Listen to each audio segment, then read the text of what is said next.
For years, Nord Stream was the backbone of Europe's energy supply.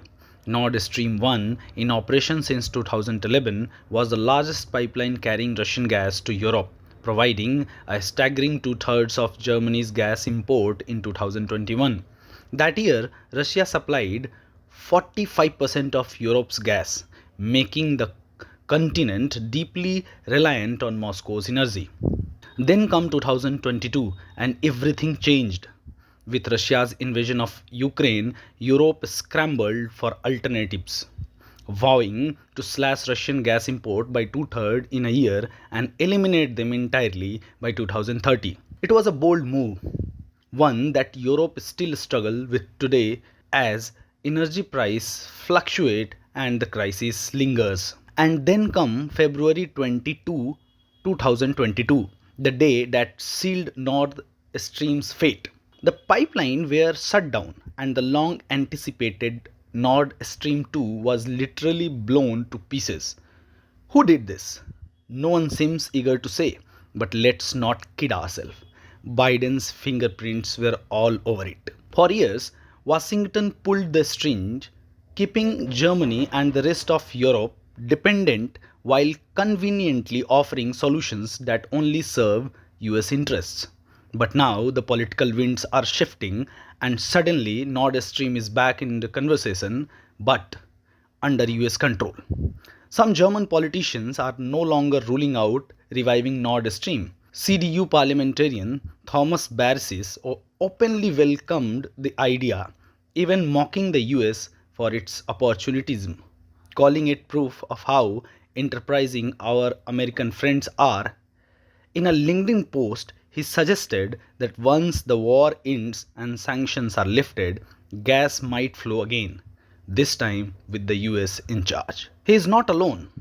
Jan Henst, another CDU heavyweight, backed him up, arguing that if just and secure peace is reached, Germany should have the right to reopen talks about buying Russian gas.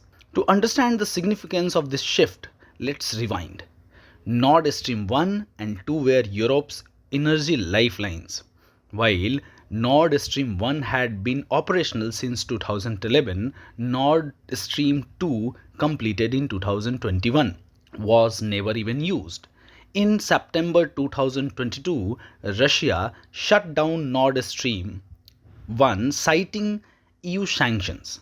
Then, just a week later, 3 out of 4 Nord Stream pipelines were sabotaged, a mysterious attack that still has no official culprit. Now, the discussions of reviving Nord Stream is heating up, but not everyone is on board. Germany's green-controlled economy minister dismissed the idea outright. Declaring that energy independence from Russian gas is a matter of defense and strategic importance. But here is the twist. Germany is about to get a new government. If CDU leader Friedrich Merz take over as chancellor, would he quietly reopen the door to Russian gas? The far-right AfD, that is Alternative for Germany, is all for it. Co-leader Tino Charpella openly supported Barsi's comment, saying it's time for Germany to bring back affordable Russian gas. But energy experts aren't convinced. Claudia Comfort from the German Institute of Economic Research warns that reviving Nord Stream under US oversight would create a double dependency on both Russia and America. So, how did this debate even start again?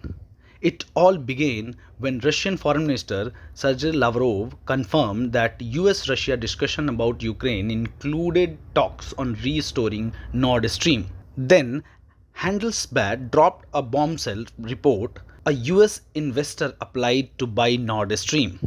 The revelation shook Germany's political establishment. If the US takes over the pipeline, Europe could end up paying for Russian gas, but on Washington's term. Neither Washington nor Moscow has officially commented, but Putin himself hinted at the deal on Thursday.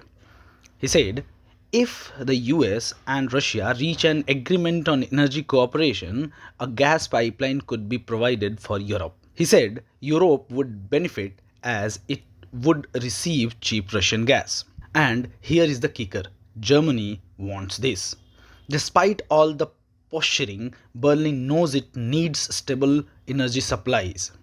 Of course, Souls and the EU elites won't like it, but the reality is Nord Stream might just make a comeback. Thank you.